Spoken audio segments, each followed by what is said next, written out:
میں جھوٹ نہیں بولوں گی، میرے رونٹے کھڑے ہو گئے کہ رینٹ کار سنا تھا، اب prime minister house is on rent.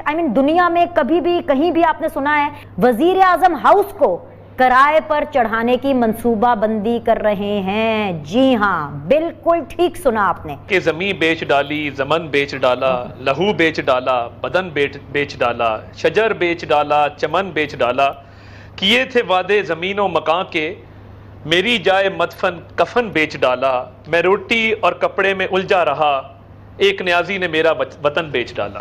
وزیر اعظم بننے کے بعد اپنی پہلی تقریر میں عمران خان نے ایک یہ اعلان بھی کیا تھا کہ وہ تعلیم اور صحت پر خصوصی توجہ دیں گے اور اس کے لیے وہ وزیر اعظم ہاؤس کو بھی یونیورسٹی بنا دیں گے.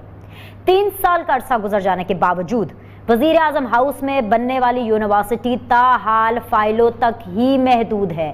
کیونکہ وزیر اعظم عمران خان کا فوکس پہلے دن سے ہی ذریعہ تعلیم نہیں، ذریعہ آمدن پر رہا ہے، جسے بڑھانے کے لیے وہ کبھی وزیر اعظم ہاؤس کی پرانی گاڑیوں کی نیلامی کرا دیتے ہیں اور کبھی وزیر اعظم ہاؤس کی بھینسیں بیچ ڈالتے ہیں. مگر اب وہ کچھ نیا کرنے جا رہے ہیں. وہ ذریعہ آمدن بڑھانے کے لیے پاکستان کے چیف ایگزیکٹو کی سرکاری رہائش کا یعنی وزیر اعظم ہاؤس کو کرائے پر چڑھانے کی منصوبہ بندی کر رہے ہیں. جی ہاں، بالکل ٹھیک سنا آپ نے. وزیر اعظم ہاؤس جہاں یونیورسٹی بھی بننی ہے، جہاں یوتھ نے تعلیم کی دولت سے مالا مال بھی کبھی ہونا ہے، اسی وزیر اعظم ہاؤس کو اب کرائے پر چڑھا کر مال بنانے کی پلاننگ ہے. وزیر اعظم ہاؤس میں اب عنقریب نیشنل اور انٹرنیشنل فوڈ ایونٹس، ثقافتی ایونٹس، نمائش، ونٹیج کارز کی نمائش اور تو اور فیشن شوز تک ہوتے ہوئے یہ قوم دیکھے گی. ملکی اور غیر ملکی کمپنیز چند ہزار پاؤنڈز، ڈالرز اور روپوں کے عوض وزیر اعظم ہاؤس کو کرائے پر لے کر کارپوریٹ تقریبات تک منعقد کر سکے گی. وفاقی کابینہ کی منظوری کے بعد وزیر اعظم ہاؤس پر ٹو لیٹ یعنی کرائے پر دستیاب ہے کا بورڈ بہت جلد آویزہ کر دیا جائے گا. اس بڑی خبر، اس آئی برو ریزنگ خبر اور اس دل دہلا دینے والی خبر کے ساتھ میں آپ سب لوگ کو خوش آمدید کہتی ہوں. میں جھوٹ نہیں بولوں گی، میرے رونٹے کھڑے ہو گئے کہ رینٹ کار سنا تھا، اب prime minister house is on rent. دنیا میں کبھی بھی کہیں بھی آپ نے سنا ہے that any thing which is with in the premises of prime minister house, کچھ بھی اس کے پریمسز میں اس کو کرائے کے لیے باقی دنیا کے لیے، باقی عام پبلک کے لیے کھولا جا رہا ہے اور اسپیسیفکلی ایلیٹ کلاس کے لیے. یہاں پہ وزیر اعظم ہاؤس کو کرائے پر دینے کی تیاریاں کی جا رہی ہیں اور آپ لوگ ہیں کہ اپنے بیانیے میں پھنسے ہوئے ہیں. کہاں ہیں اپوزیشن؟ میں موقع نہیں ملا یہ وزیر اعظم ہاؤس پہ بات کرنے کے لیے. تو بات یہ ہے کہ زمین بیچ ڈالی، زمن بیچ ڈالا، لہو بیچ ڈالا، بدن بیچ ڈالا، شجر بیچ ڈالا، چمن بیچ ڈالا، کیے تھے وعدے زمین و مکان کے، میری جائے مدفن کفن بیچ ڈالا، میں روٹی اور کپڑے میں الجھا رہا، ایک نیازی نے میرا وطن بیچ ڈالا. پرابلم یہ ہے کہ آپ آئے ہیں اور وہ دن مجھے یاد ہے، میں بڑی ان کی رسپیکٹ کرتا ہوں، ایک فیمس میڈیا پرسنالٹی ہیں، وہ پرائم منسٹر ہاؤس کے ایک باتھ روم میں باتھ ٹب میں لیٹے ہوئے تھے اور وہ شو یہ کر رہے تھے کہ یہ غالباً کوئی صدام حسین کا محل ہے جس میں آج عوام کو پہلی دفعہ ایکسیس ملا ہے. اور وہ باتھ ٹب میں انہوں نے ٹانگ پہ ٹانگ رکھ کے جس طرح تصویر کھنچوائی وہ آج بھی میرے ذہن میں اچھی طرح تازہ ہے. اور ایک ایک کمرے کا وزٹ کیا جیسے پتہ نہیں اندر کیا چیزیں دبائی ہوئی تھیں. اس کے ہفتے بعد ہم نے بھینسیں بیچی بینی سلیم صاحبہ اور ہم نے دنیا کو بتایا کہ یہ دیکھیں یہ بھینسیں ہیں جو دودھ دیتی ہیں، یہ بھینسیں ہم بیچنے جا رہے ہیں، ان سے جو ریونیو آئے گا پاکستان کا قرضہ اتاریں گے. اس کے بعد ہم نے ساری گاڑیاں کھڑی کی لان کے اندر اور ہم نے کہا جی یہ ہم گاڑیاں بھی آکشن کرنے جا رہے ہیں اور بڑا ریونیو اکٹھا ہوگا. نتیجہ کیا نکلا؟ انگریزی کی ایک ٹرم ہے پینی وائز پاؤنڈ فولش. ہم نے اس کے بعد جب بھینسیں بیچی تو ہم نے کہا یہ تو وزیر اعظم ہاؤس میں چائے بھی بنتی ہے، چائے میں دودھ بھی ڈلتا ہے، اس کا تو ٹینڈر کرنا پڑے گا، بازار سے تو دودھ نہیں آ سکتا نا، سرکاری خرچہ ہے، ٹینڈر ہوتا ہے، اس کی کچھ ڈیمانڈ اینڈ سپلائی کے رولز طے ہوتے ہیں. ہم نے 4 گنا زیادہ قیمت پہ ٹینڈر کر کے تو دودھ سپلائی کرنے والی کمپنی کو کانٹریکٹ دیا بھینسیں بیچنے کے بعد. نمبر 1. نمبر 2، گاڑیاں ہم نے کتنی نئی خریدی ہیں، it's anybody's guess. Punjab میں تو آپ چھوڑ ہی دینا، یہاں تو ایسی رول ہے کہ سائیں بزدار کا جب دل کرتا ہے وہ نئی گاڑی خرید لیتا ہے. نئی بلٹ پروف BMW آ رہی ہیں جو ہماری فرٹیچر گاڑیاں بیچی تھیں اس سے کتنا ریونیو آیا اور آپ نے کتنی نئی گاڑیاں خریدی ہیں، موازنہ کر لیں. میں کمرشل جیٹ پہ جاؤں گا, میں چارٹرڈ جیٹ استعمال نہیں کروں گا. آتے بڑی بری ہیں, آتے بہت بری ہیں. جہانگیر ترین کے جہاز میں ساری زندگی گزاری ہو تو پی آئی اے کے جہاز پہ دھکے کھانے کا کس کا دل کرتا ہے؟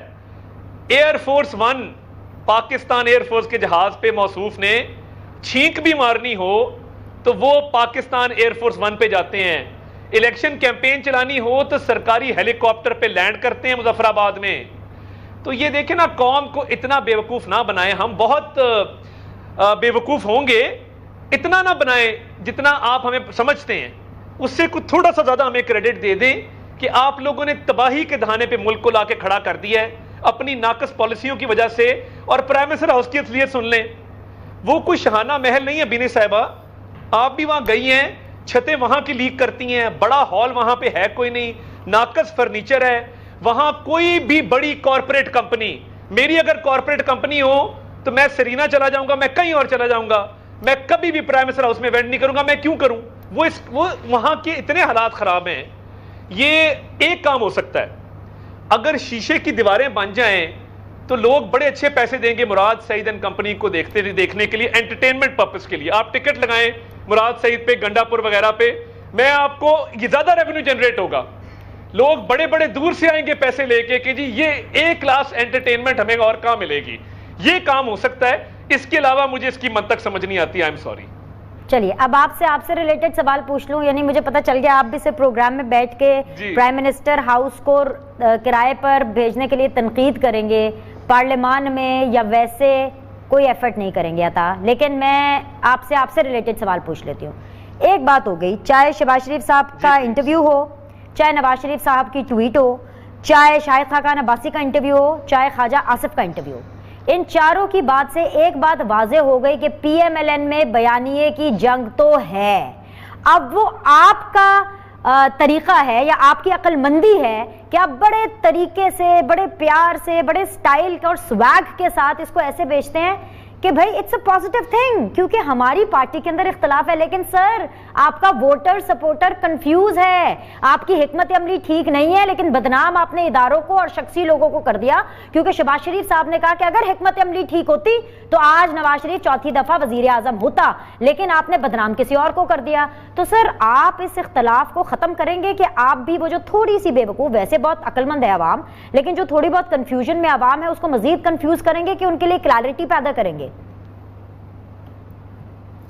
بہت شکریہ. میں بالکل وہی کروں گا جو آپ نے کہا ہے. پرابلم کیا ہے, یہ کوئی پارٹی میں اختلاف رائے یا پارٹی میں مختلف قسم کی پالیٹکس کی ٹورڈز اپروچز ہونا کوئی آج کی بات ہے؟ یہ کوئی اوور نائٹ پیدا ہوا ہے, یا یہ مسئلہ کو کل پرسوں کھڑا ہوا ہے, یا یہ کشمیر کے الیکشن کے بعد کھڑا ہوا ہے, یا یہ کوئی سیالکوٹ کے الیکشن کے بعد کھڑا ہوا ہے؟ یہ تو دیکھیں زبان زد عام ہے. اور ہمارا 2018 میں الیکشن سلوگن کیا تھا؟ 2018 میں ہمارا الیکشن سلوگن تھا ووٹ کو عزت دو, خدمت کو ووٹ دو. اور اسی سلوگن پہ پاکستان کی عوام نے ہمیں الیکٹ کیا. پنجاب میں ہم سنگل لارجسٹ پارٹی تھے. پنجاب میں بعد میں جو ہوا وہ آپ نے دیکھا. پنجاب میں ہم اس بات کے اہل تھے کہ ہم حکومت بناتے, حکومت ہماری تھی, مینڈیٹ ہمارا تھا, اس کی دھجیاں اڑائی گئیں وہ آپ کو پتا ہے.